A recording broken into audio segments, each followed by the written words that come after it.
wait forevermore. Yo, it's your boy Sir Ervin Williams coming to you with Sunday Spittas, presented by Real STL News each and every Sunday of this beautiful Black History Month. We're going to be interviewing some of the dopest poets, the dopest spoken word artists, the dopest hip-hop artists all across the country. So come check us out, get cute, dress up, come to your living room. It's your boy Sir Ervin Williams coming to you with Sunday Spittas, presented by Real STL News ever do it every Sunday of this beautiful Black History Month. We're going to be interviewing some of the dopest poets, the dopest spoken word artists, the dopest hip-hop artists all across the country. So come check us out, get cute, dress up, come to your living room. It's your boy Sir Ervin Williams coming to you with Sunday Spittas, presented by the followers, the bigger the guests, the bigger the invoice, the bigger the check. Man, let's just hit the damn subscribe button before you watch the video. Why do we have to beg you all to do this? I'll holler at y'all. Hope you enjoy the episode. If you do, hit the subscribe button, hit the follow button, share everything that's on this page, and we'll see y'all later. Peace. Yeah. What's up, Ervin? All right, everybody. We want to welcome you all to the second episode of Sunday's third Sunday Spittas. And today we have some amazing guests in the building.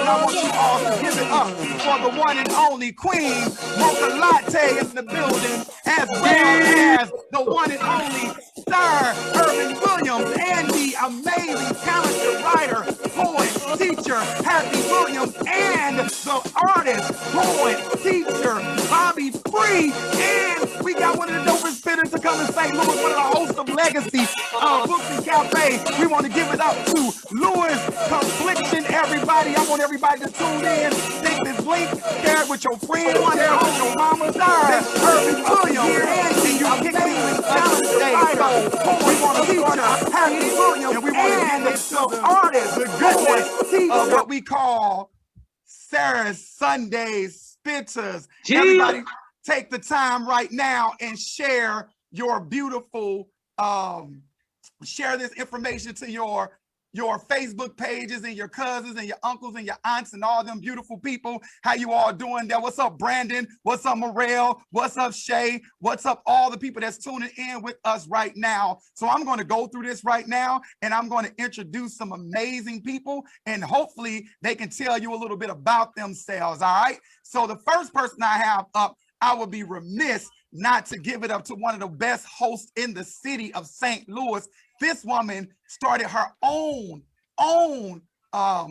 open mic show. Not only did she start her own open mic show, she's also a philanthropist. She's also by trade a social worker. She's also a writer. She's also a poet. She's also my dopest sister by another mother. I want you all to give it up for Queen Mocha Latte in the building. Yeah!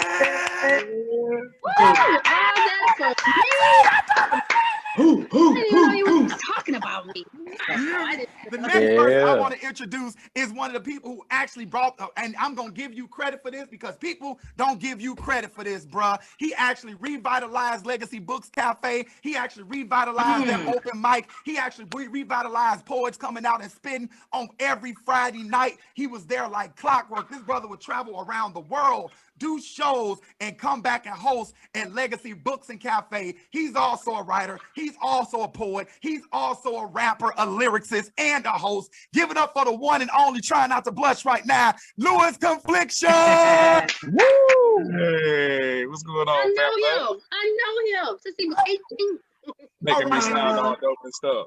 This young brother is kind of new to the scene. Well, he's new to us because we've been around forever because we dinosaurs. He's new to the scene. This young man is an artist. He's an educator. He's all those things. He haven't taken his microphone off of mute as of yet, but he gonna do it as soon as I tell him to. There you go. And I want to introduce you all to this young talented brother who's out here. He's actually on our national spoken word team for the city of St. Louis, and he's also a dope writer, an artist. If you check out the artwork in the back of him, that's all of his stuff right now. I want you all to give it up for Bobby Williams, aka Free. Thank you. I appreciate y'all. Yeah. I know him. I think I'm a little biased to just this met person him. because we share the same face. This is my big sister. This is my first true love, my ace boom coon. I'm so happy, y'all. I want y'all to accept her and embrace her because she's finally stepping into her writer. She's finally stepping into her spiritual awakening. She's finally stepping into her purpose, and she's doing it unapologetically. I want you all to give happy a round of applause. Yeah. Jill, in the building. Yeah. In the building. To everybody that's out there listening to us right now, I want you all to do me a favor. If you hear anything on this show today that you want to bless these particular our poets, if you want to bless them and you want to bless their cash apps, cash apps are up on the stage. Up on the screen, and make sure that you bless them and keep this show going. So, first question I have for everybody right now is, how are you doing right now? How are you doing? I'm gonna start that off with you, Mocha. How you doing, Mocha? Tell me about yourself. How you doing? I'm gonna tell you, today I am doing well, but this past week it was rough. You know, I went to a funeral repast, and I had a training all week. I learned a lot of things, and then I realized on Friday how blessed I was to be alive. Let me stop complaining. I said it was a rough week, but it's not a rough life. Yeah. So I realized the week was rough, but my life is all right. Yeah. On YouTube, and they be like, I'm all right, I'm all right, I'm all right. So I'm all right today, and I feel good. So what's up, real? That's what's up. What's That's up? what's What's up. up? That's beautiful. What's I'm up? good. And what about you, Mr. Lewis Confliction? How are you doing today? Oh man, I am doing amazing. I woke up feeling blessed. I'm happy to be here, humbled to be here, and I am so excited to be here with you and Mocha, and specifically because all of the history, and it's just like looking at life evolve and watching things happen, man. It's a good day. Right. Yeah, it is. Yeah, it is. Yes, And what it about is. you, Bobby? Oh, I'm doing good. Living in gratitude. Free. I'm sorry, Free. Oh, no, you good. You good. Sometimes people mash it together. Sometimes people call me Bobby Free, and that's all right. But no, I'm feeling good. I feel great. I'm grateful for everyone that's in my life. I'm grateful for the opportunity to be up on this platform with each and every single one of you legends. Each and every single one of you are examples of Black history, and it's just beautiful to be able to be on here with y'all. So man, I'm full of love and joy right now. I'm good. Yes, indeed. Yeah, buddy. And what about you, Miss Happy?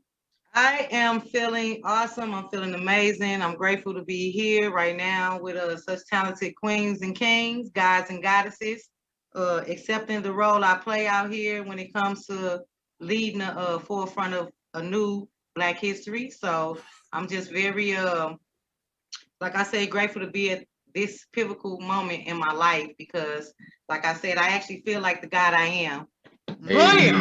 Okay. Yes.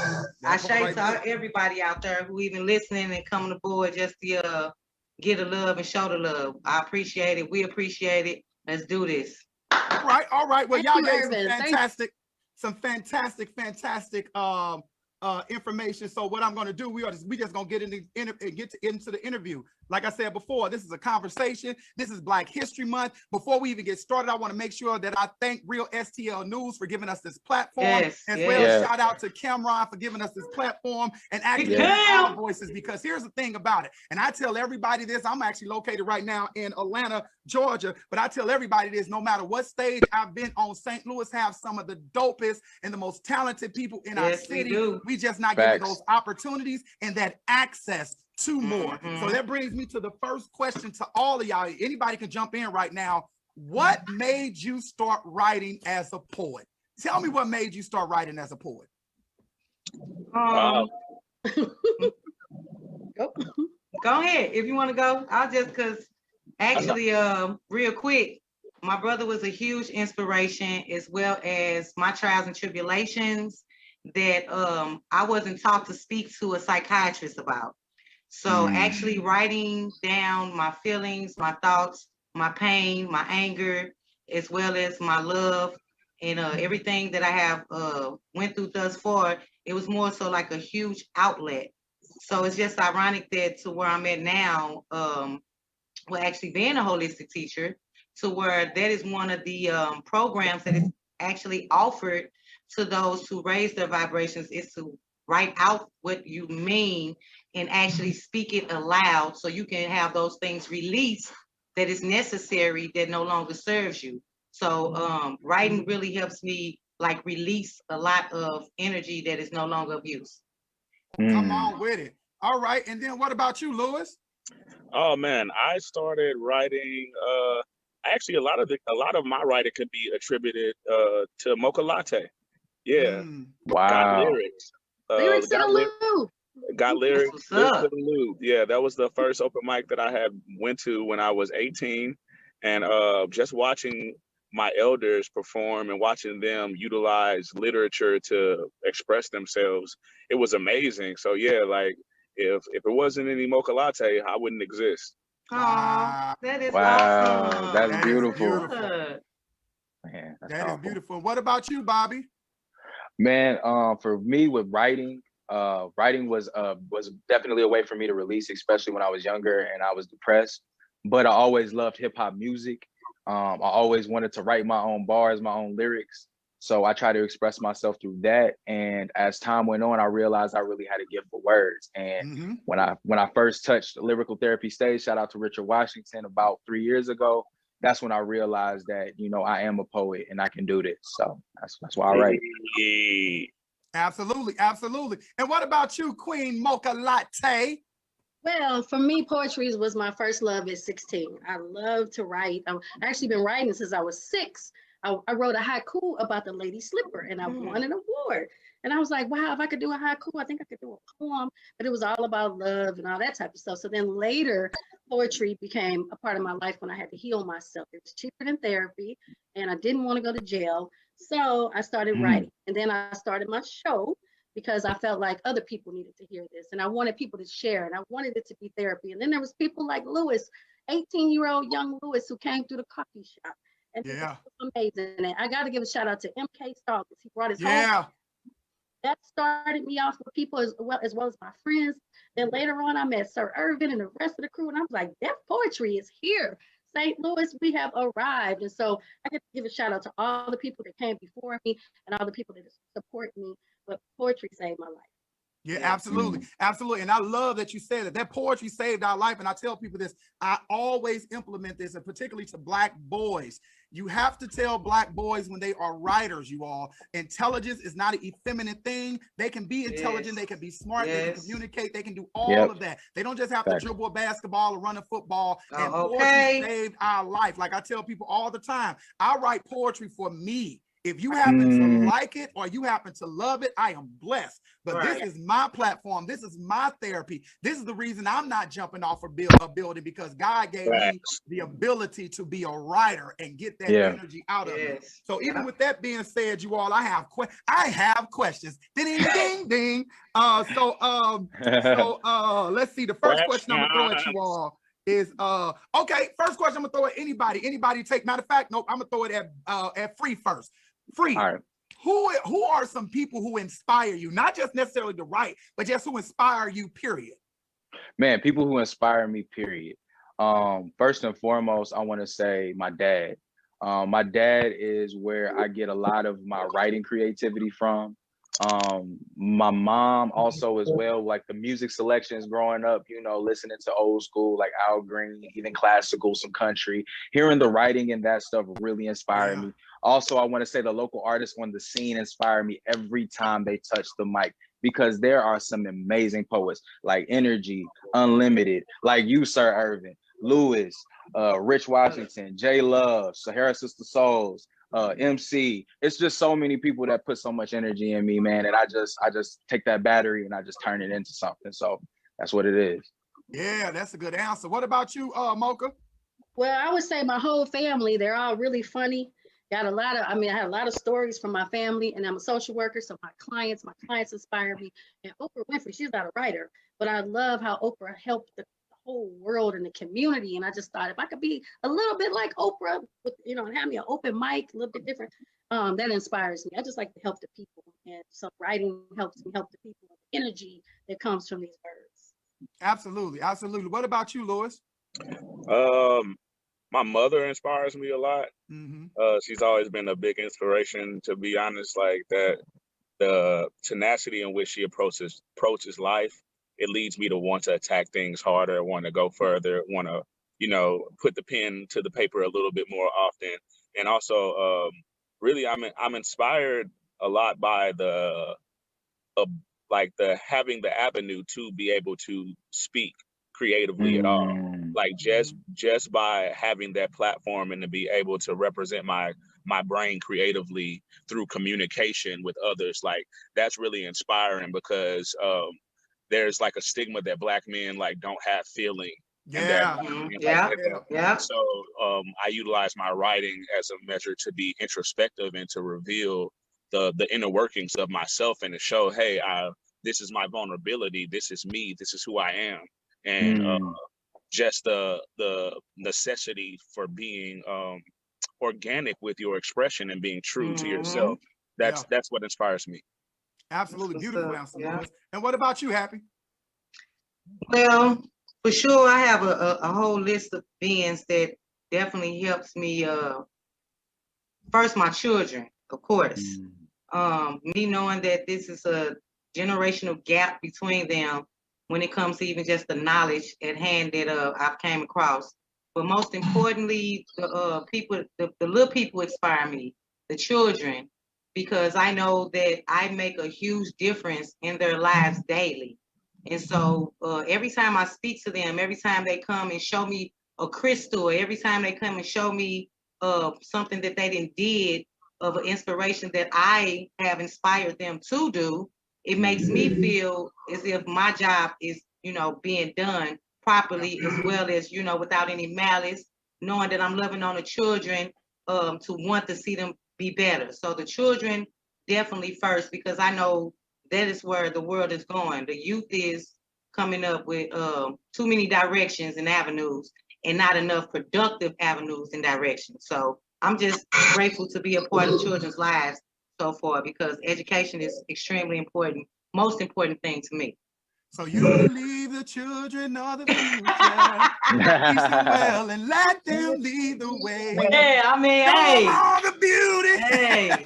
Sexual chocolate, everybody. Sexual chocolate. That's no vocal training, guys. Now check this out. And I love everybody answer, and I love your answers, sis, because my thing is, when I talk about inspiration and people, you know, you always hear about these dynamic people like Harriet Tubman and Dr. Martin Luther King and Marcus Garvey and Malcolm X and Lena Horne and all these exceptional people, but things that inspire me, like I am so inspired by human existence and how we don't match anything in this on this earth. Okay. But yet we are here. So I'm inspired by that. And I tell people, like, you don't have to believe in God. You don't have to believe in my God. You don't have to believe in any of those things. But for me to be here in this time, in this space, I want people to hear this. Everybody that's out there, I want you to hear this. Something stopped at a particular time on a particular day to create you at this time and this moment. So never think that your life is insignificant. I have this quote that I always tell my students: no matter how small a pebble is, once you throw that pebble in the ocean, it is changed forever. It is changed forever. It is never the same. So don't think that your influence and your small contribution to the world isn't something that's huge, because that pebble can land on a fish, and that fish can fall on a snake, and that snake can eat that. Like, it's a whole butterfly effect around you. Chain reaction. Yes, indeed. So here's the question: since it's Valentine's Day, happy Valentine's Day. Hey. February the 14th. Now, I don't even necessarily I personally don't really celebrate this holiday. You get what I'm saying? It ain't a big deal to me, but I understand how it is a big deal to other people. So I'm going to ask this question. I'm gonna go to you, Mocha, because I know you had some trials and tribulations and relationships and everything that started you to writing. So I want to ask you, what has love taught you? Okay. So what love has taught me is to love myself first. That is, I don't care where you read it, I believe it. I found out that if I didn't love me, I couldn't love anybody else. Because self-love is very important. It's not selfish to love yourself. But if you don't know how to be loved, and you can't teach anybody else to love you, you have to reflect your energy outwards. So if you all upset and mad and you passing these generational curses down and trauma down to this man, that man, you're not being loving of yourself or anybody else. So love has taught me, love you first, then you can love anybody else. That's Absolutely. right. Absolutely. What about you, Happy? Love has definitely taught me balance. It done taught me how to understand beyond the outside surface of seeing love and literally go deep within and penetrate someone else's soul, because they're nothing, it's the same as really a mirror image of the being that you be with anyway. So a lot of things you see within yourself and that person you have picked, you have literally picked the same things within them. But the balancing of That's a word. Say that again. Say that again. That's a word.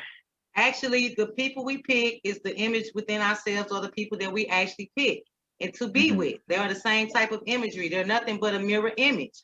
So we basically have to learn how to balance one another, though, because the deepest penetration about understanding anybody in any relationship is to literally allow them to be free to be themselves and actually balance that. Because if there's no communication, if it's constantly just bickering and arguing, there's no foundational principalities made, then it's constantly chaos. So balancing your emotions as well as theirs, and just kind of meeting in the middle, you know. So it didn't taught me how to balance life, career, and home. It's just taught me a lot when it comes to balance. Absolutely. And what about you, Lewis? Love has taught me that love isn't judgmental. That love isn't judgmental. Love has also taught me, there's a saying like love is patient and love is kind. And I think like those are two things that love has taught me greatly. How to be patient with individuals, how to be patient with myself, how to be kind to individuals in times where I don't feel like being kind to them, but that is what they deserve because I love them. And also times to be kind to myself when I don't feel like being kind to myself, but I know that I deserve it because I love me. Yes, that's a good. That's a good answer. That's a word too. Jesus. What about you, Bobby? You the young, wise, hip one on this panel. Tell us, Young sage, baby. Tell us what these young millennials be thinking about. Man, for me, when my own personal journey with love is that I learned about love is that it's unfair. Love is unfair because as the sister said, like it's really a mirror of yourself. That when you honestly love yourself, you can't escape it, right? That love, like gravity, transcends all dimensions, all time, all everything, and that when you start to harness the love that's within yourself and you start to pour that over to other people, that it's infectious. It's like light. You can't hide from it. You can try to run away from it, you can try to turn from it, but eventually it's gonna get in. And when it gets in, it feels good. And love has shown me that when you operate in that energy's currency. That energy always multiplies. That energy continues far beyond where we are, where we will ever be. And when you get on that love train, you can't get off of it. You really can't. You get hooked to it. Freezing like all right, come on, young man, come on through with the word. That was some straight power right there. I'm gonna tell you all one thing that I've learned about love, and I tell people this. I learned that love is bold, love is courageous, love is resilient, but love is not God. And people look at me when I say that, they go, what do you mean? I say, because love is too small of a word to describe the infinites of God. So I think it's an aspect that God uses, but I don't think it's God. God is too big to put. I think our human minds can only wrap that God is love because it sounds good, but God is so many other things other than that. But so it brings me to, so here come the time. So I know we're talking about love and everything like this, so y'all can pick whatever poem you want to hear. So I'm gonna charge two of these poets. You know what? We did ladies first, and ladies always going first. Nothing against y'all ladies. We love y'all. But today I want to hear some brothers speak first. So I'm gonna call out Bobby first to do a piece, and then I'm gonna call out Lewis to do a piece. So everybody tune in because they about to spit that hot shh. All right. Ooh. And I'm putting them on blast right now. So what you got for us? Look, he done drank this water, y'all. Get ready. Got lyrics? Right. We want to hear them. Want to hear them. Nothing loves you like a pit bull. especially the loyal ones whose hue is a cloud resting on snow. They are more than what meets the eye. The truth about dogs is white hands are always itching to pet them. They must say hi. They must feed them and make sure they're okay. They love to own them. Never hurt a dog. They lock football players up to defend them. They fight to push against the stereotypes. Historically, this breed is a result of two stronger ones mating. Built for speed, power, and aggression, you know, big head, red nose, short body, and muscles equal predator, but they see beyond that. I do too. Those jaws that lock also utter cries of affection. Those muscle brown frames are more than hard work in battles. Those eyes hold a soul, a light brighter than 3/5 of a person. Those teeth are not demonic fangs that bite. They can create a smile that is able to thaw the coldest of hearts. They let them into their homes and let their children play with them. The truth about dogs is they'll see them before they ever recognize me. Nothing loves you like a slave, especially house niggas. They're everything you think they are. The truth about niggas is white hands are always itching to kill them. They must gentrify. They must call 911 and make sure we are murdered. They love to hate us. Always hurt a nigga. The justice system will never defend us. We are all the same. Kinky hair, brown skin, full features, and strong back equals predator. Skin ranging from albino to the richest soil. Built for speed, power, and resilience. I am Nat Turner's rebellion resurrected. I am Harriet's loaded gun. Now I pick locks instead of cotton because after 400 years of paying dues, my hands are open. Sam Cooke told me that change is going to come. I am the nightmare to your American dream. No matter how they look through privileged lenses, they see a slave, nigger, a black stain on whitewashed history. I am a human being that demands respect and protection. I unclench my jaw not to appear angry. I smile just enough of my teeth to not appear as fangs. I edit myself to fit in privileged paragraphs when I taught you to write. My brown body is more than death and destruction. My eyes hold a soul, a light brighter than 3/5 of a person. Without me, there is no America. Okay. But you love dogs more because you love to be masters. You teach them tricks for your amusement. You teach them to roll over, but I lay dead. You teach them to sit, but I can't take a knee. You teach them to speak, but silence me. You fight for them to live, but won't let me breathe. Dr. King said, the riot is the language of the unheard. So I guess our breath is a chant, and your eyes are as muted as your ears, because the next time there's an uprising, you see those buildings burning, just know this, the fire is the translation. That's that piece. Yeah, come through. Come through. Did this man say you like to own dogs because you like to be nasty? Okay. I mean, Let's say that, little boy. I don't pick cotton no more. I pick locks. You hear me? Yes. Come free on. Bobby. Free Bobby. Come on. That good piece. Good piece, Bobby. Good piece, Mr. Free. Yes. What about you, Mr. Lewis? What you got for us? Come on, come and spit some of Oh that. man, one time for Bobby. One time for Bobby. I'm gonna punch him in the stomach when I see him. That was dope. Yeah, we got that. Jordan Salute. Hold on, but let me get your let me, Lewis, you get your mind right. Let me shout out some people that's in the room and you get your mind right. I want to shout out Brandon Long, Twin, Mel Anderson, Justin Cole, James Blake, Alexander Bailey, Shaquila Calvin. That's my cousin. Rhonda Williams, Mel Anderson. That's my cousin. Shay D. Eccles, Sanita Sanders. That's my cousin. Jen Dub, who has her own podcast. Who else is in here? Morel. I want to say this right. Is that Sultan Monster? I want to say that Cherie, aka Cherie, Donita. Let's see who else is here. Real STL News is in the building. Javon, and a whole host of people. I just want to shout out some people for being in the room and staying in the room with us. But now we got next up to the mic to spit that hot shit is Mr. Lewis Confliction. All righty. Eric. Doom doom my hair, doom doom my hair, doom doom my hair, my hair, my hair. She said I love my hair, put nothing above my hair, so please don't touch my hair, my hair, my hair. She said, this is a crown, my hair. I'll never put it down, my hair. Keep your energy from around my hair, my hair, my hair.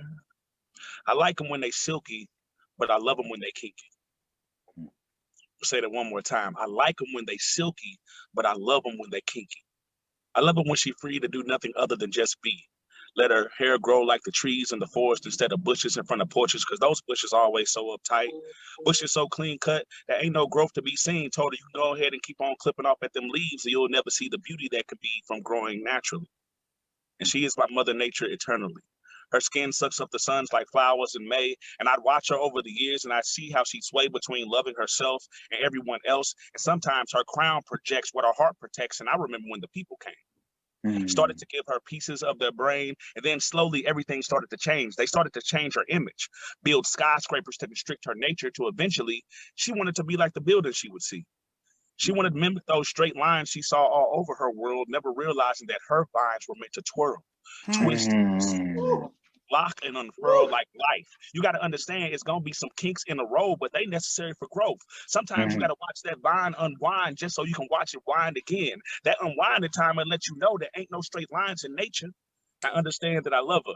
Any way that I could have her, I take her. I've been there through forest fires, chemical spills, and gentrification. I'm talking about hot combs and perms and weed integration. And let me say, I love her when she feels beautiful that way. I just wish she didn't have to. Love it when I can run my fingers through her scalp, free of tracks, feel those naps. Because quiet as it's kept, real men like to kick it in the kitchen.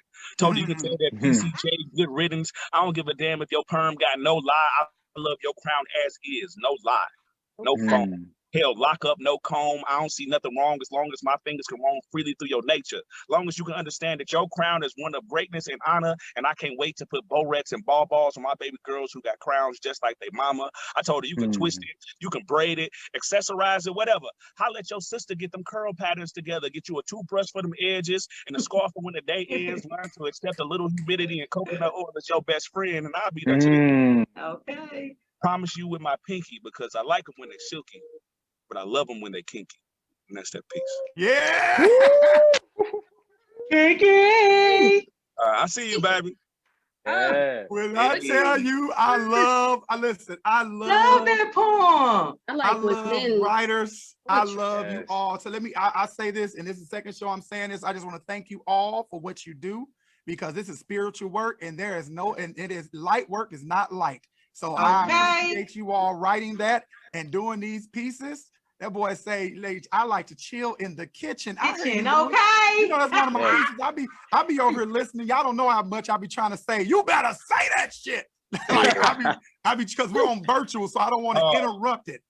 Tell them what the kitchen mean for the babies who don't know what the kitchen means. The kitchen is that part that the perm never can really get. Okay, you might heard of people like Pam on Martin. You know, she had the kitchen is in the back of the head.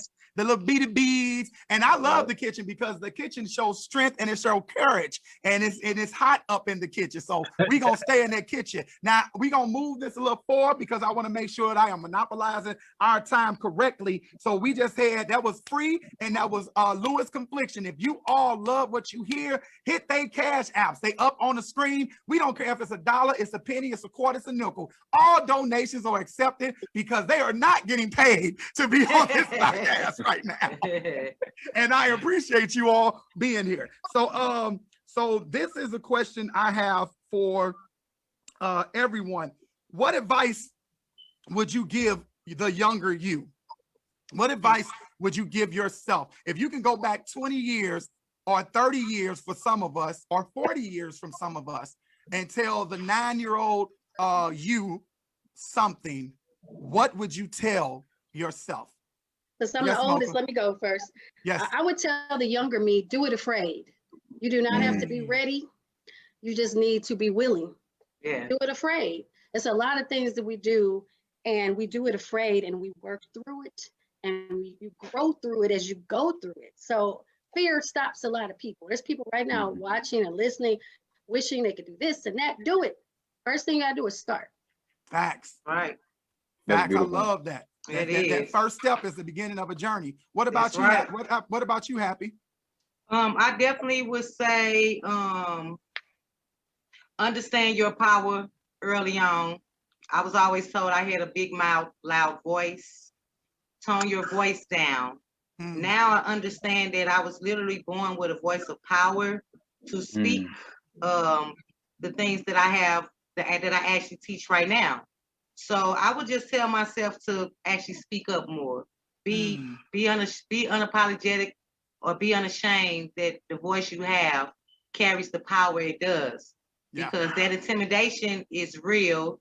And it taught me to understand why it's intimidating, because of the power I do hold. So yeah, I would just tell myself, to actually use my voice, project it more. Absolutely. What about you, Lewis? I would tell myself it's okay to think the way that I think, and it's okay to feel and address my feelings with others. Yes. Coming up, we always, like, boys always told, like, you don't cry, you don't show your emotion, and you suffer in silence. Like, I won't even just say black men. I think that's like a thing with black people in general. Like, we're taught at a very early age to suffer in silence. So I would tell my younger self, like, bro, that is total bullshit. That is some ploy to help you ignore the reality of what's really necessary in your world. And it's just, it's not the truth. It's not real. You need to be able to speak. Do not suffer in silence. There is no shame in acknowledging when you're not all right. Okay, that's right. There is no shame in that. And I think that's something that I would definitely instill in myself at a much earlier age. Yeah. What about you, Bobby? If you can go back 2 years ago to 9 years old, what would you tell yourself? Wow, you actually, that's a solid question. What I would tell myself is how you see yourself is real, that you are as big as you believe you are. Your imagination isn't lying to you. Yeah. And that because you are that big, you can give yourself permission to be that. You don't have to minimize yourself for nobody. You don't have to, clutch onto humility because that's what you're told to be. You can be as big as you are. And being as big as you are, you're going to give other people permission to do the same thing. That's what I would tell myself. Absolutely. And see, all of you all you reminded me of this. One of my favorite quotes by Maya Angelou is that what people think about you isn't any of your business. It's none of your business. And if you live, my sister would tell you, my sister's been knowing me longer than anybody on this platform. Ervin has always been an original. I've always had this thing between my nose and my chin. They used to get me slapped in my mouth all the time. But I had refused at a very young age. I am not going to let anybody steal my voice or steal my power. Even if my mother used to tell us, I stand up for yourself, even if you look behind you and you standing by yourself. So I don't like confrontation, but I don't mind it when it comes to me. We going to get some stuff real clear quickly. And then we're going to move from there. And it's okay for people not to like you. Like, that's okay. Everybody, in the immortal words of my grandma, who was a holier than thou Christian, stated, if she said people hated Jesus, baby, and Jesus stretched out his arm and died on the cross for them. So what make you think they going to cater to a little old sheep like you? Now, no matter what your beliefs are, what she's saying is, if an innocent man, if a Dr. Martin Luther King can get killed for non-violence, what do you think they're going to do to you? Right. Let me put that in perspective for the people that's out there. All right, so let me move to the next question. Next question, I wrote them down because I didn't want to forget anything. Okay, so we're going to switch gears. We talked about love. We talked about what you could have told yourself. Now, growing up in the city of St. Louis, some of us are from St. Louis, some of us from Illinois, if I'm not mistaken, right, Bobby? Some of us are from Illinois.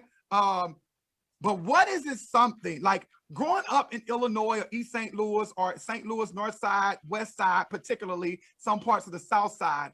I'm going to ask you all this question, and I'm going to come to you last, sis, because we have to have a conversation. But have you ever experienced gun violence growing up in the city of St. Louis? Because the statistics are startling.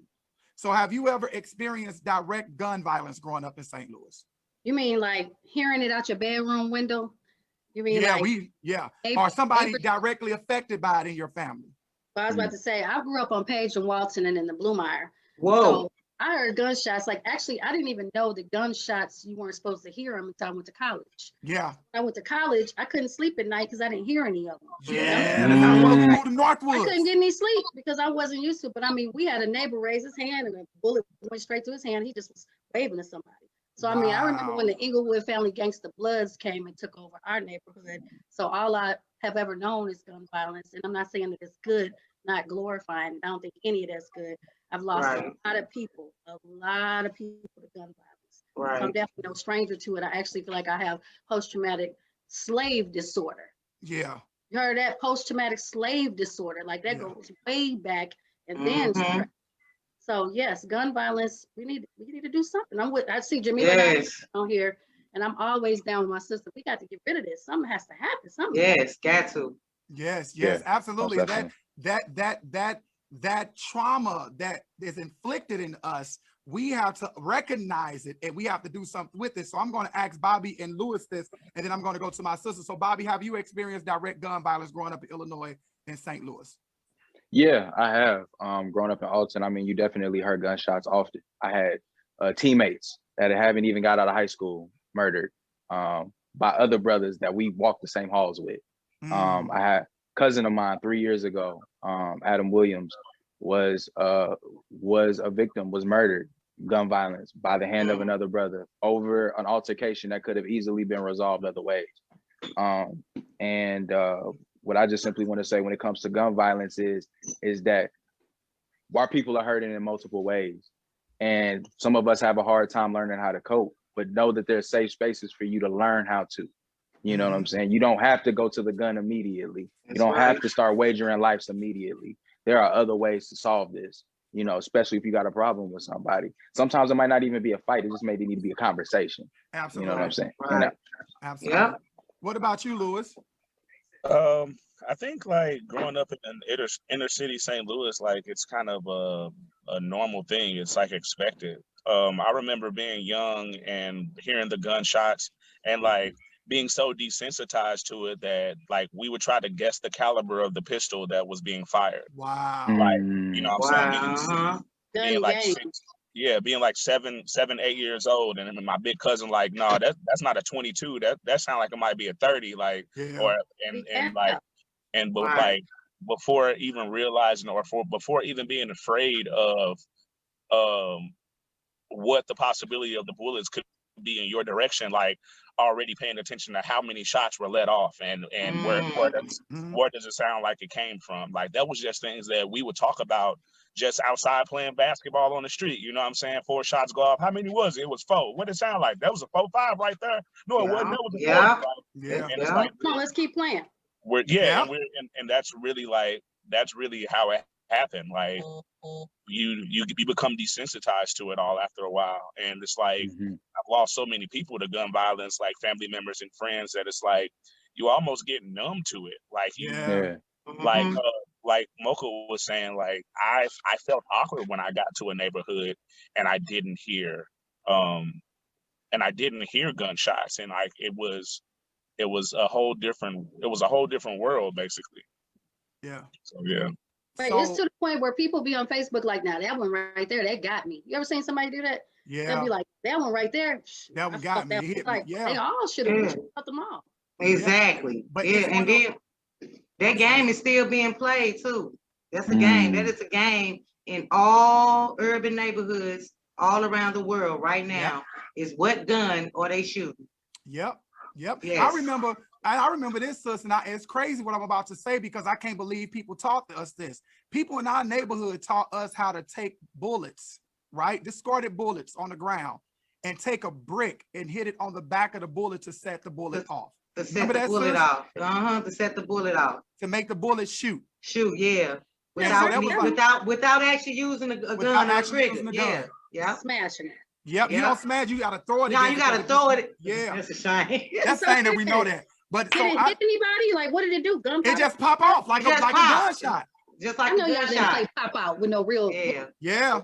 We grew up so my sister and I, we grew up in a neighborhood. It's called College Hill right now. It's the only part of the city of St. Louis that they're not gentrifying anytime soon. If you know, if you know. If you don't, you don't. That's College, Blair, Lyndon, Condy, Adelaide, all over DeSoto, all in the area, Prairie, Gano, John, all that area. It was Walnut Park. Oh no, you said College. No, it's called College Hill now. It's over there. West Florissant, the White Tower neighborhood.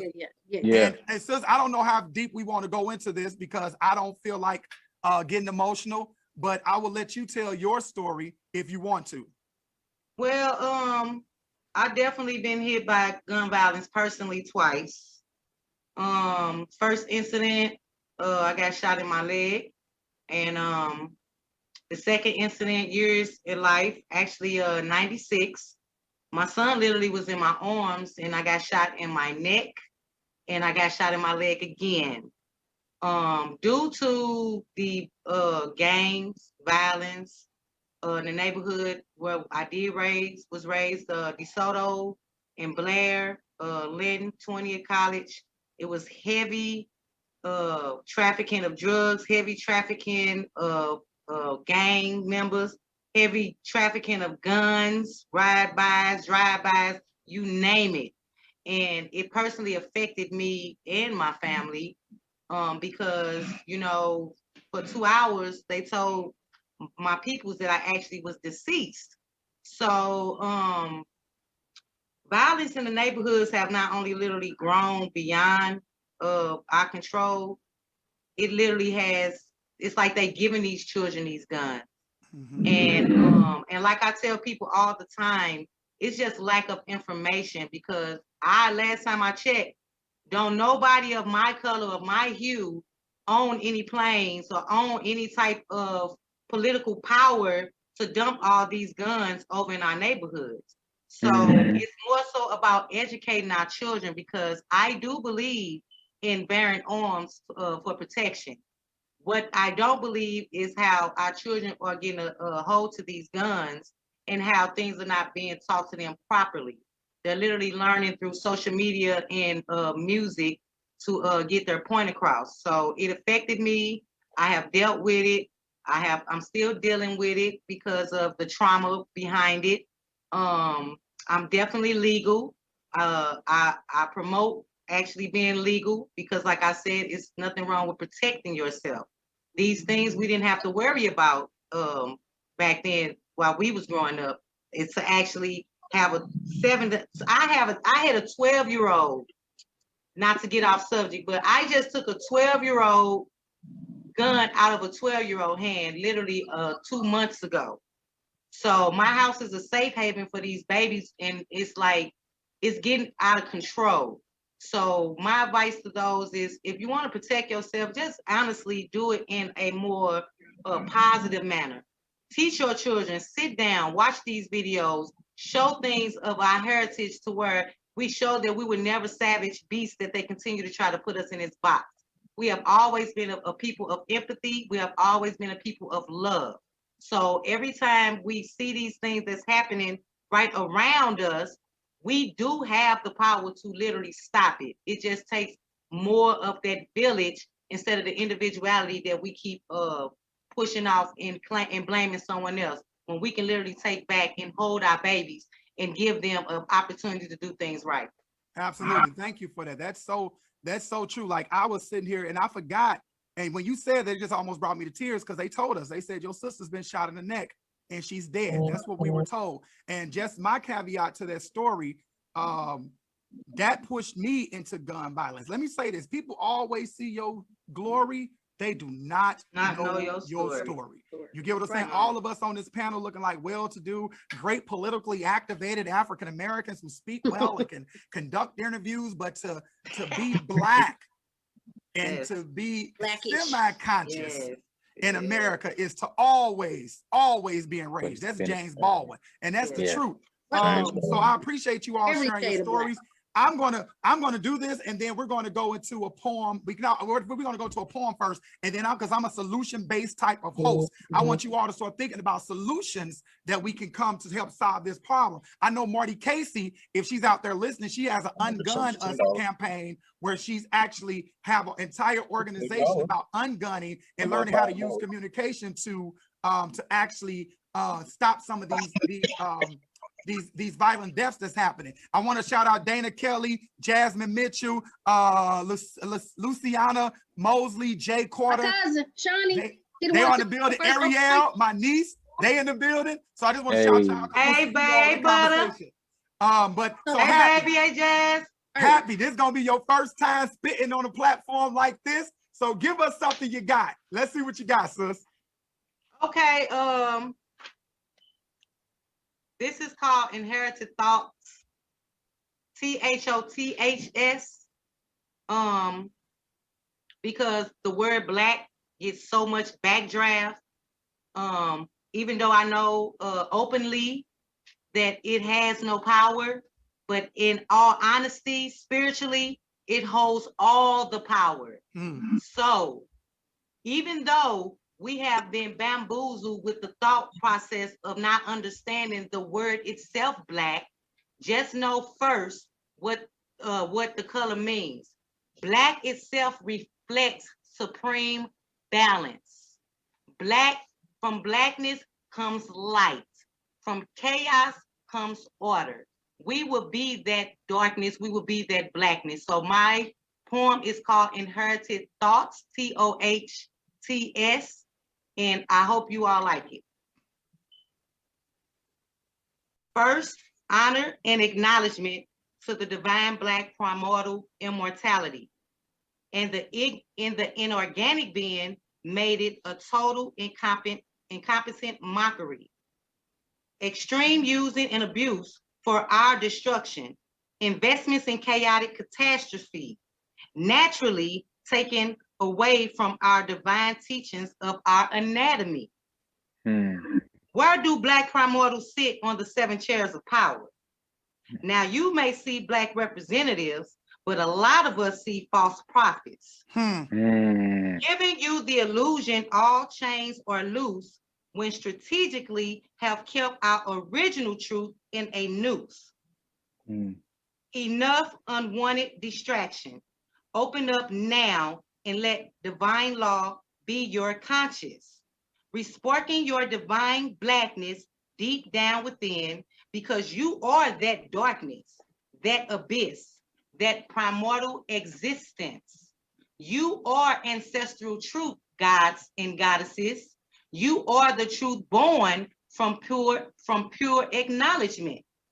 Here is your know thyself inauguration. Now knowing that kinky head word black created all nations. Thank you. Let me tell you how much facts is in that. That kinky head word black created all nations. Like, if you don't know that you come, let me tell you, Americans and my people in Barbados and all you beautifully well-educated, woke African-American Christian Muslims, if you don't know that everything began with black, that is your first downfall.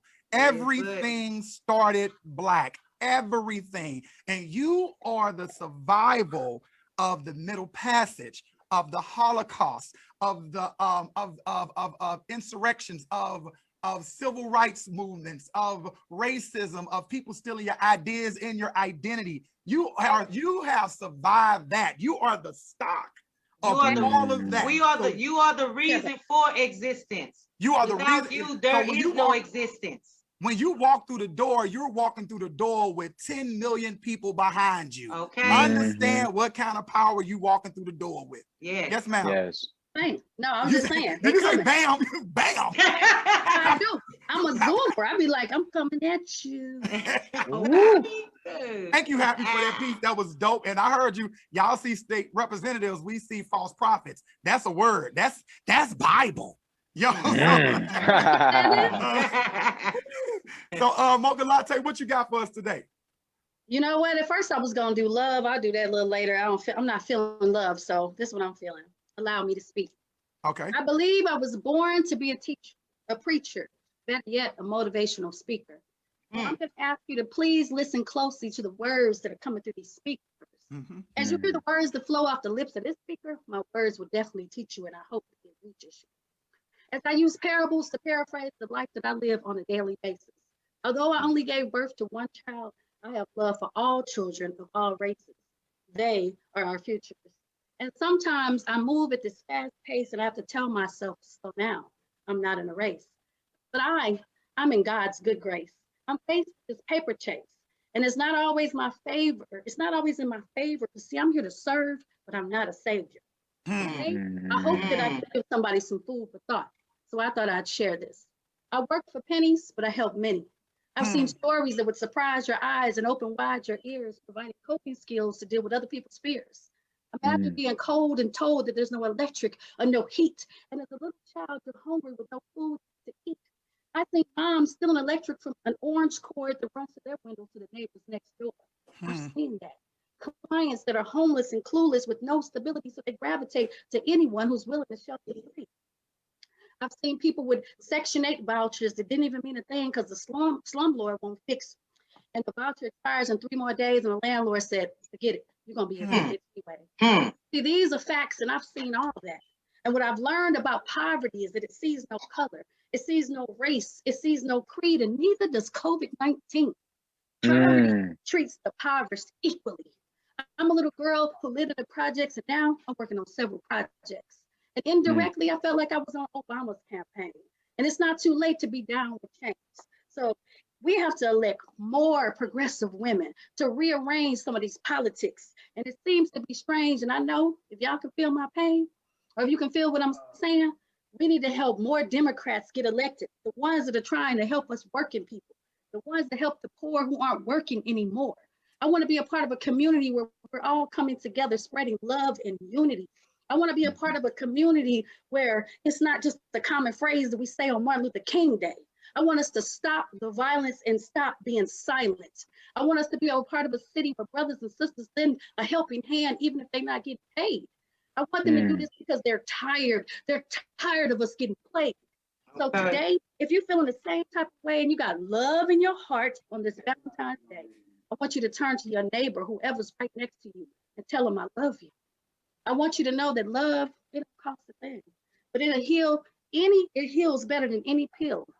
It empowers the soul. Yes, yes, it will. I know that love is true. And to truly bring unity to this community, we must uplift, encourage, and praise, and try to catch people doing something right. And always, instead of always dwelling on what they're doing wrong.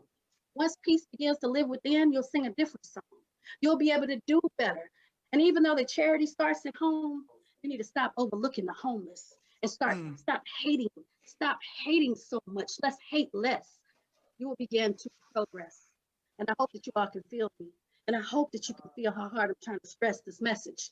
Planting and nurturing seeds in our community will create unity. And I've seen all these problems, but I want to be down with the solution.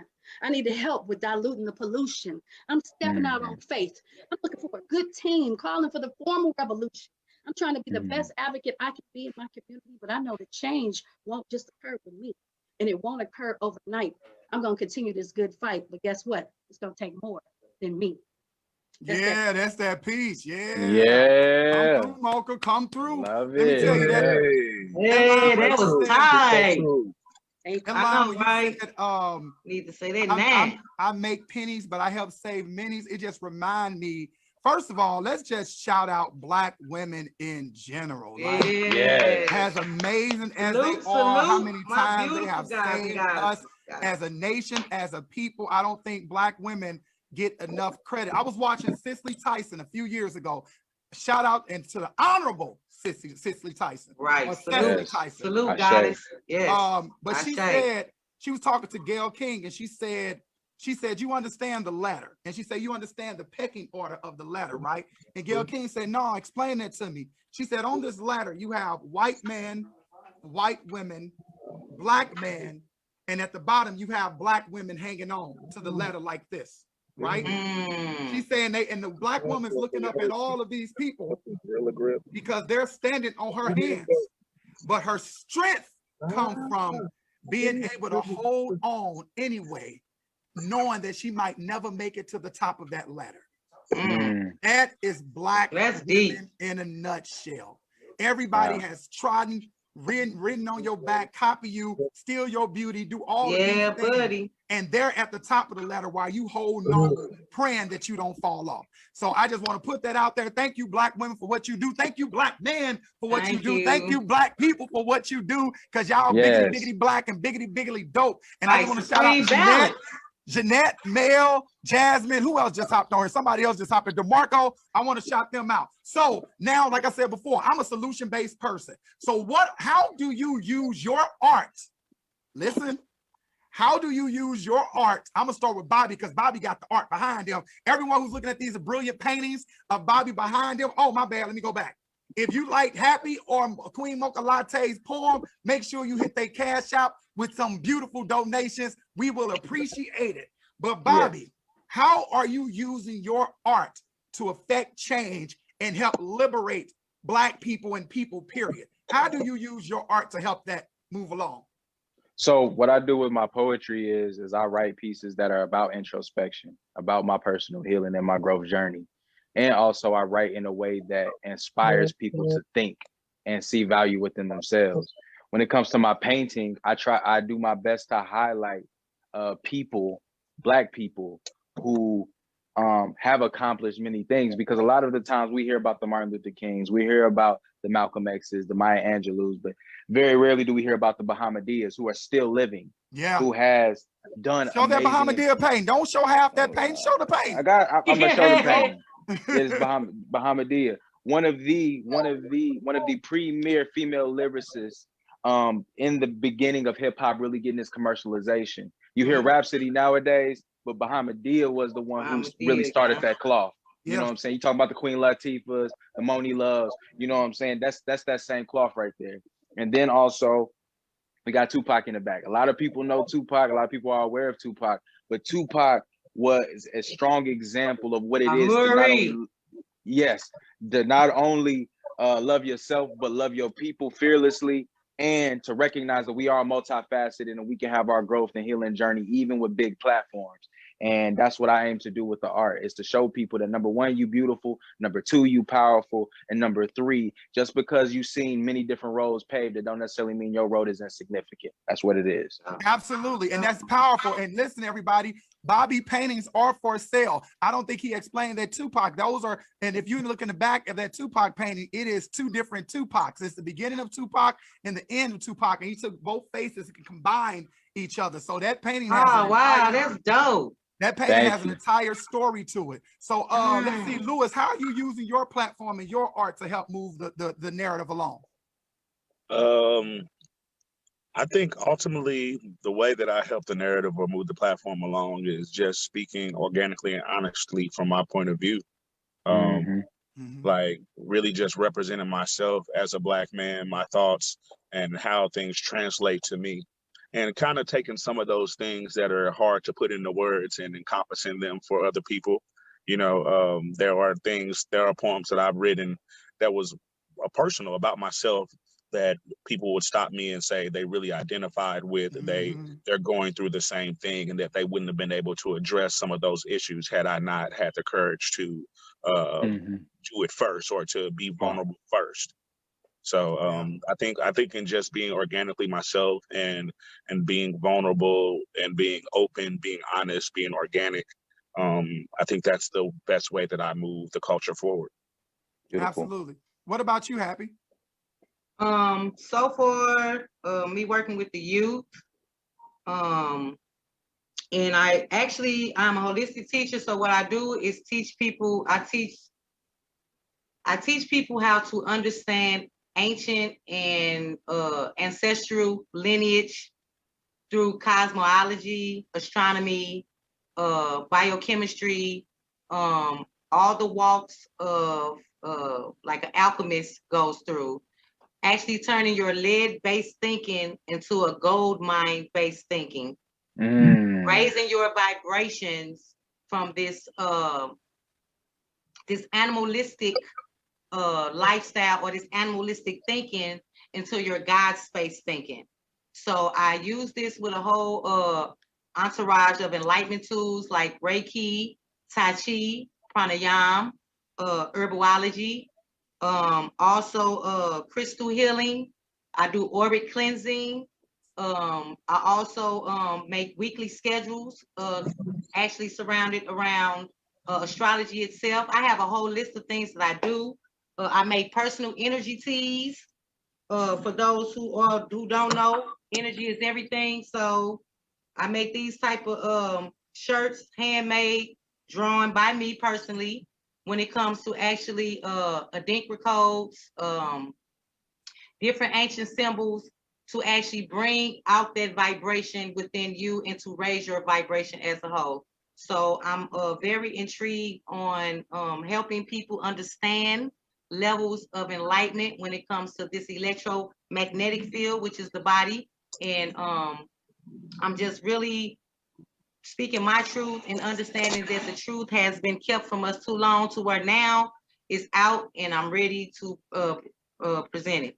Absolutely. And we need that. We need that. We have to choose our words wisely publicly too, because we already know we have to send the spirit of protection out. And once again, I want to shout out Marty Casey. I don't know if you was in here earlier. Marty Casey has a brilliant program called the Ungun Program, where she's teaching people how to solve problems without using gun, without using violence, and how to use the arts to manifest that energy and that positive energy out there. So make sure you get at Marty Casey. And Tara, we see you in the building. Tara, my other sister from another mother. Thank you for all for tuning in. We really appreciate that. What about you, Mocha? Mocha, what about you?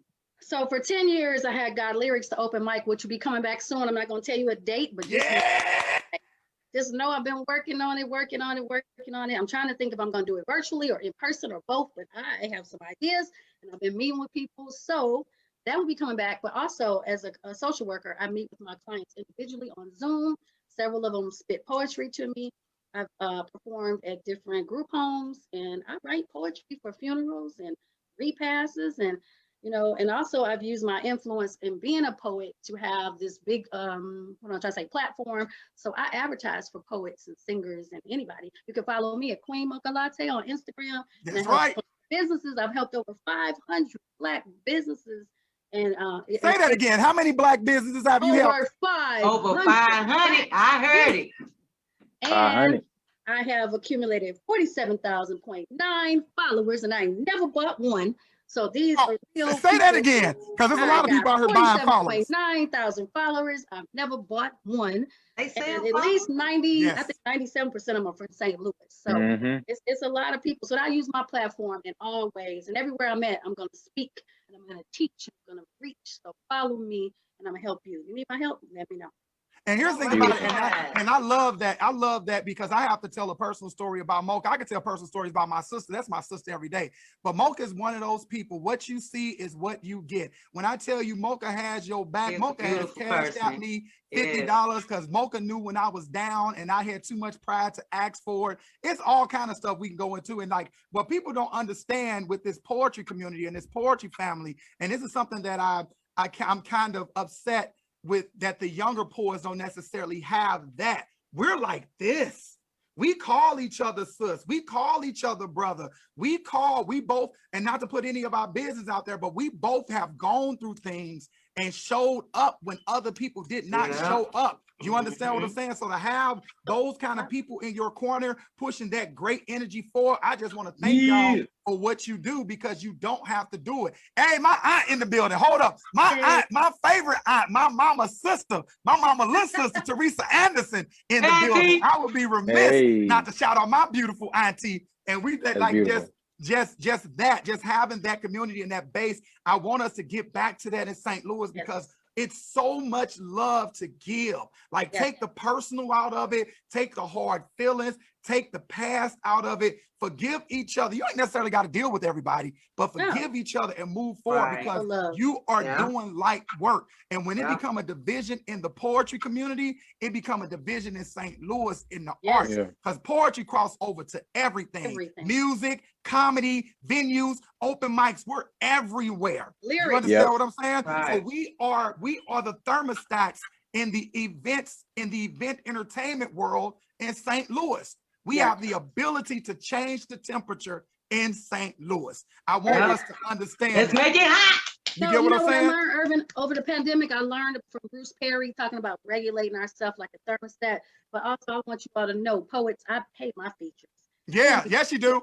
Yes, I don't play no games with that. You come, I'm making money, you making money. Like Death Row. Come on over here if you want a promoter and a host to pay you when you perform. Come on over here to God Lyrics. And check this out. And check this out.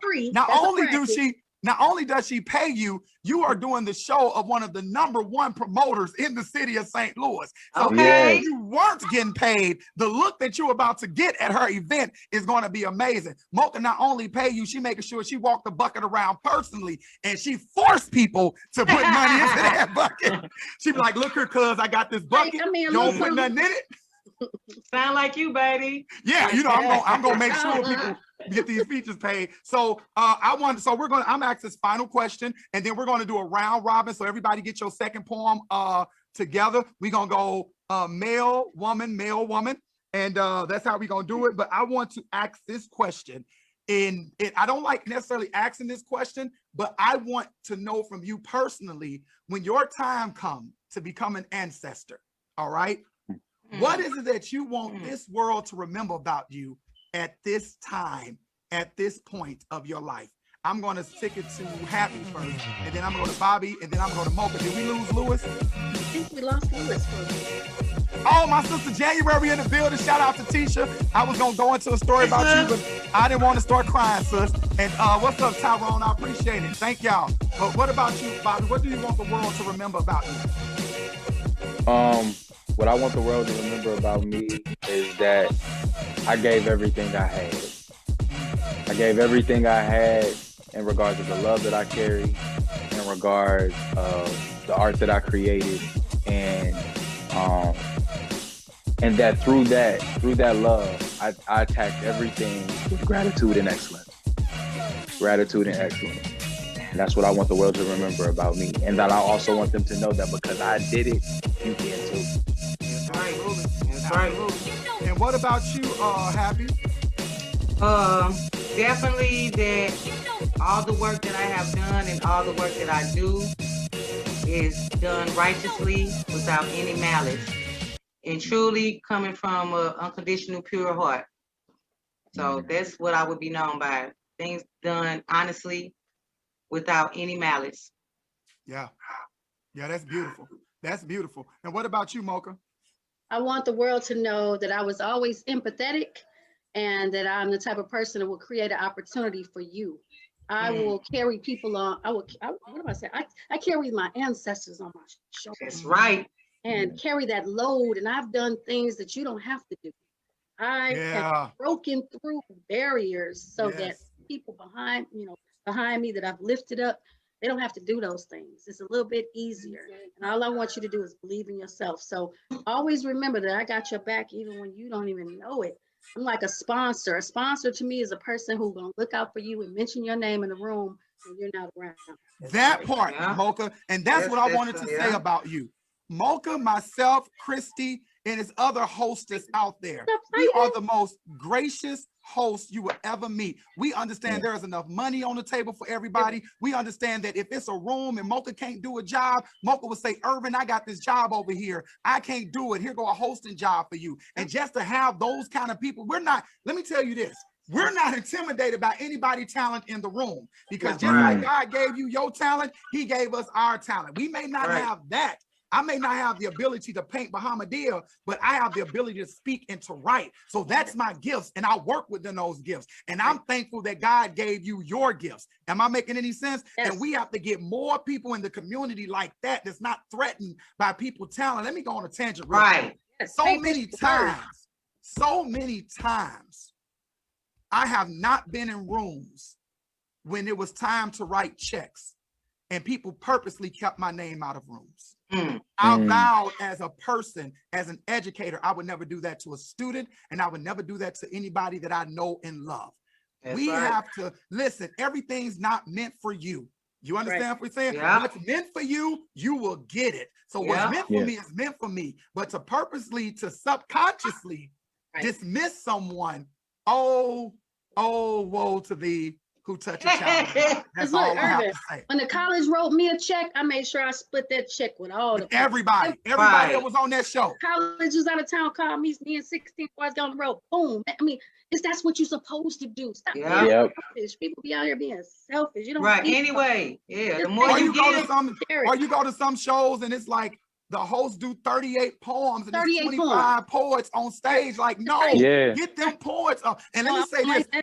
Let me say this, because I'm gonna have some Chicago people on here next week, and I'm gonna talk about them too, because I gotta give this prerequisite to them so they know what they coming into. I was at a show in Chicago, right? Now, y'all know when people come to St. Louis, for people that's never been on the poetry scene, we show love to people that's from out of town. We will erase a list, because we've heard St. Louis poets before, okay? We know what we're gonna do. We know our poets. We will erase a list to put people who've never been on our stage on the stage. Do you know I set up the show for 3 hours? 4 hours? Still didn't put you on. It's the end of the show.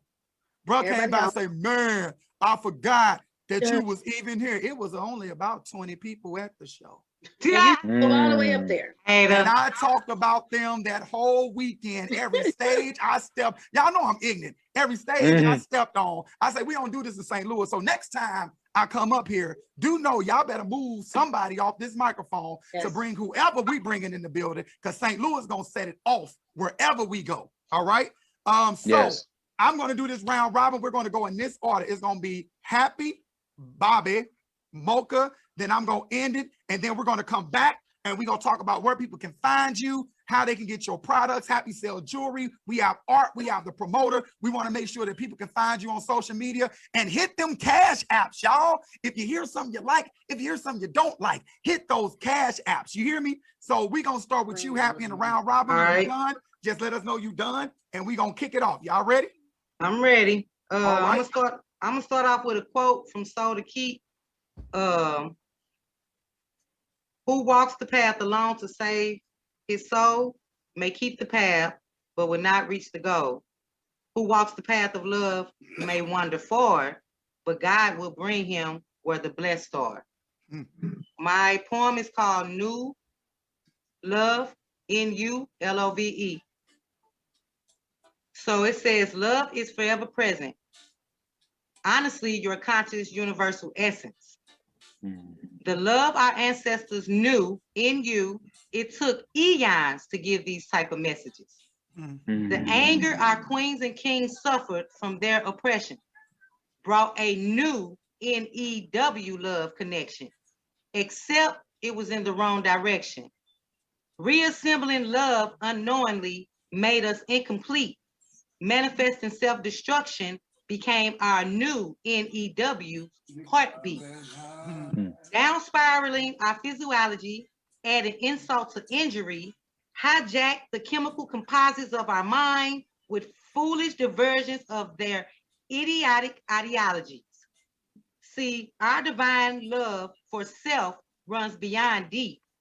But how would you know that when in this reality, your righteous souls have been asleep? That's it. Wake up, wake up. Wake up. Wake them up. Thank y'all. Yes, Happy. Come through, Happy. I'm happy. All right, Bobby. Thank y'all. That's what's up. Question. Did you know that depression and anxiety looks different for a Black boy? From the womb. Y'all need to listen. We start our traumatic journey. When you don't understand our behavior, you just diagnose it. What you tried to name is our hyper protest to the trauma we can't talk about. So we laugh and joke our depression under our smiles, only to cry alone in the dark, silently breaking from the weight of expectation, crushing our backs. Black boy, be tough. Black boy, don't cry. Black boy, be a punching bag until it's time to knock a nigga out. Black boy, be a man. We expect you to lead this family. Now dunk like LeBron, catch like Julio, write like Martin, and speak like Malcolm. Black boy, stop crying. Black boy, be tough. Black boy, be a diamond, because we are pressuring you. Pick 3. Prison casket or nothing. It's depressing to be held in a prison of expectation, for burn your emotions in a casket of numbness, for not keeping everyone's hope alive. You rub your hands together, hoping to press life into the chest of their dead ambitions. But how was a boy supposed to take care of adults who have yet to grow up? Yet to see that a child's job is to be young, wild, and free, not some get out of the hood scheme. That's why they teach us to be hard, to feel nothing. Wow. To grow concrete over our skin, forge iron around our hearts, and weld our tear ducts shut, Baldwin said. To be Black and conscious in America is to constantly be in a state of rage. And we're constantly looking over our shoulders, and we're constantly seizing up because red and blue lights dancing over sirens is triggering, constantly in fight or flight. Anxiety is our best friend, and depression is the ex we always go back to. So I fight because running is for the weak. I fight for my respect. I fight to be heard. I fight for my confessions not to be thrown in my face. I fight to get out of bed, to admit that I'm not okay, to admit that I need you. Now I'm fighting to tell you that I'm tired of fighting. So I run, hoping to find a safe space where I don't have to run anymore. A place where my tears are as valuable as LeBron's dunk, Julio's catch, Martin's writings, and Malcolm's speeches. You know, a place where someone can tell me, hey, black boy, heal. That's that piece. Yes. Right. That was amazing. Yes. See, Bobby, Straight Bobby. up. Yes. Bobby, I got a piece that I want you to like act out, and I want Ervin to direct it. I wrote a piece. I ain't gonna do that right now, but I'm gonna talk to you about it. Okay. That's Yeah. what's up. Okay. It's a little short play. And it remind me of what you were just talking about. I'm sorry. Yeah. So me, I'm gonna try to do something in my Kale's voice. You know, Dana. So Dana would always come to the open mic. She'd have her poem in her back pocket, and I'd be like, "Girl, what's in your back pocket?" She'll pull out a little paper with her soft, cute voice, and then she'd fill them. I'm like, "Oh, Yeah. So this is like just a little small kind of love poem a little bit. It's called Do Me. I long for him, the man who makes me realize why I didn't work with other guys, the man who takes my hand and I'm willing to let him lead. I want to follow. He's not aggressive. He's not even controlling, but I trust him and I believe that he's the one for me. Too good to be true type shit, like something that's make believe, but I'm ready for him. I'm ready for him to lead. I want this life, even if it seems like something I never seen, maybe something from a movie. I want to hear words like, come get lost with me. And I want to get so much awe with him, but it sounds like he's saying, moving my lost with me. I smile because I'm happy. I smile not because I'm in disbelief, but a man that makes me feel like he is ready. I'm ready for him to play that part. I'm ready. And I know that it's already been written, and it's probably like a script. And maybe I can keep calm, and maybe I can do me, but I'm ready to receive this invitation like a casting call. I'm telling y'all. I long for a guy who has sound judgment skills. He doesn't make me feel that my wrongs are right or my rights are wrong. He doesn't judge me. He supports me and he stands right here next to me, watching me make new and better decisions, or how to right my wrongs. I want him to support me, even if it don't even seem like it's right. I just want him to be right there, kind of dark brown or maybe caramel, but keep him in my sight. And when I close my eyes, I see him. I feel like I can feel his spirit. He's right there and I can hear it. You know, he's not my normal type, but I'm done with types because all types have done was got me typos. I had to write them out, write them out my life. You hear me? I had to write them out or write them out of my life. I want a man whose issues fit my issues like a piece of a puzzle. Once we put it together, we'll be complete. Far from protection. I mean, far from perfection, but he is my protection. I know that he'll protect me without me ever asking him. I can feel his energy. He'll be able to supply all my needs. I don't know where thou art to be, but I promise he's going to be there for me, and I'm going to be there for him. We're going to be our own judge and jury in this real life, trials and trtribulations. As long as we keep God first, we're going to be all right. I long for a man who makes me believe in love, makes me believe that it's worth showing up, makes me believe that showing and growing can be effortlessly. I'll never go looking, even if I'm at Home Depot every day, weekly, I'm still not looking. I might write my plan down. I'm never giving up. I know he's out there for me. I know God got this man. He already got the plan. So I have faith. And until then, I'm going to keep calm and be me. That's it. Yeah. Y'all better write, poets. Y'all better write. But I ain't looking. I'm going to be all in the electric session. I'm gonna do a piece. I decided we're gonna do a piece, and I'm gonna get all y'all information. So I'm gonna do this piece. I ain't done it in a year, so I don't know if I make it through or not. But if I don't make it through, I'm sure it's on YouTube somewhere that you can go find the rest of this piece. And I would just finish and say, that's that piece. All right. All right. So I am the most dangerous weapon in the United States. The most dangerous weapon in the United States. I am the most dangerous weapon in the United States because I understand who and what I am. I built pyramids in Egypt and made them homes for lost souls. I brought back broken bones and I placed them upon Africa's throne. I took my hand and I embedded it into the earth and I cried oceans for years to come. I took faith and hope and I placed it into the eyes of tortured souls, and I smiled at my success. You cannot imitate me. You cannot duplicate me. You cannot touch me because your fingers will burn from the glow of my face. You cannot touch me because my skin is that of burnt copper. You cannot touch me because my mind is intact with the civilization of sweat, blood, and broken backs. I said my mind is intact. My mind is intact. My mind is intact with the civilization of sweat, blood, and broken backs. You see, I broke the mold when I made myself. And I have the right to do as I wish. Because if I am made in the image of he, damn it, I am he. The first skeleton is me. The first skeleton was proven to be an African's bone, so I stole myself and sold myself to myself, and I never looked back. I said I stole myself from Africa and sold myself to the United States, and I never looked back. I fell down on my knees and prayed to the Lord for change, but all I received were facts, and the facts still remain that I am a race so beautiful, so dignified, so righteous, that it has to be slain, that this race has to be able, and this world has to be Cain, that you can look out at any ghetto project building one day and see this beautiful race hang. So don't fear Bin Laden, and don't fear Trump, and don't throw bombs of revolution and shoot guns of repercussion. Just crack open a book, my brothers and sisters, and read about your destruction. Because the most dangerous weapon in the United States is not, it wasn't Bush. The most dangerous weapon in the United States, it wasn't Trump. The most dangerous weapon in the United States wasn't Obama or your gay cousin 3 sides removed from the Baptist side of the family. The most dangerous weapon in the United States is a black man who utilizes his library card. Okay. That's that piece. Yeah. I ain't had that piece in years. That's that piece.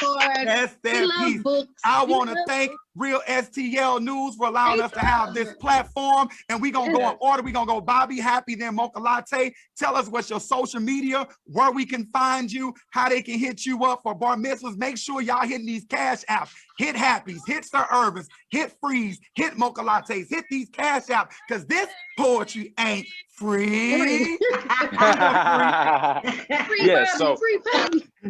So you can find me on Instagram at free618. How you spell my name is PHREE 618 on Instagram.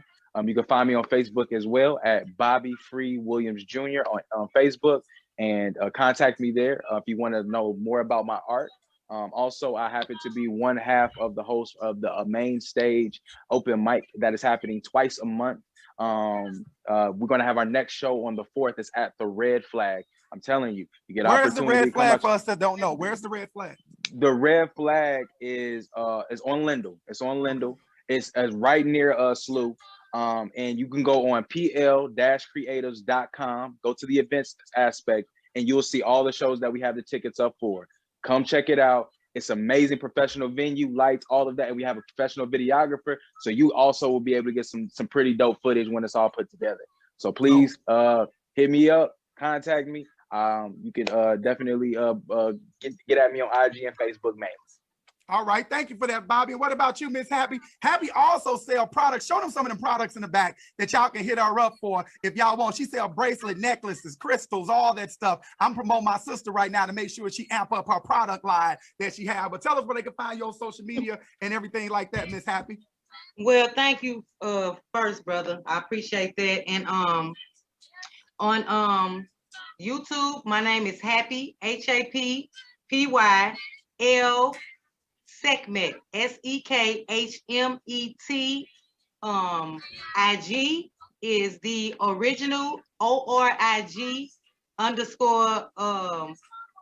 DA _ ORIG _ HAPI. The original Happy on IG, and on Facebook, Happy Williams. So all 3 of those you can find my information on. I'm actually, like I said, a holistic teacher. I got my certification through Healing Wings Institute, through Reiki. So you're a certified holistic teacher? Yes, yes, I am. So I have a whole smorgasbord of enlightenment tools, enlightenment ideas. All I need you to do is hit me up as soon as possible. I teach, like I said, ancient and primordial history, which is her story. I teach her story first before we get to his story. So please, like I said, look out for me. I'm coming. I got things I'm working on, and I appreciate everybody thus far. Peace. All right. And what about you, Queen Mocha Latte? First of all, I think Happy is related to Pharrell. Pharrell Williams and Happy Williams got to be related because she's happy. Realize y'all think y'all slick. You know you related. Okay, so I am on, you know, I know people looking on Facebook and they're like, who is Nicole? My name is Cherie Nicole. So my name is Queen Mocha Latte on Instagram. Follow me on Instagram if you would like to advertise. I do charge it, you know. The hustle is free, but the delivery is sold separately. Absolutely. So therefore, you done hustled up, come to me. They call me the queen. I am the queen. I done many things. I need you to come on over to Instagram and follow me, Queen Mocha Latte, and I got you. So if you let's get out there. Ervin, no. Yeah. Spread the word in a good way. Thank you. Yes. Follow me, Queen Mocha Latte is right at the bottom. You see that right there? Thank you. And I want to shout out some people who came in the room, like Asia LaStar, councilwoman out there in Jenny's. Nasheed was in here. Jamila Nasheed was in the building. That's dope. Ambitious Annie was in here. Mel Anderson, thank you, cousin, for coming in. Jay Carter, we gonna get him on our next show. He wasn't able to make it in because he's a frontliner right now dealing with COVID and this epidemic. So he's at work, actually working right now, listening to us. Grace Lavelle, he say he in her team. Mocha Latte, Christy Cotton, That's my aka brother. That's my real brother. My blood brother's in the building. Oh, that's what's up. Thank you, blood brother, for coming in. And my blood sister. Look, you ain't gonna get away. My blood sister up in here. January. I ain't even talking gang stuff. I'm talking gang for real. Came from my gang.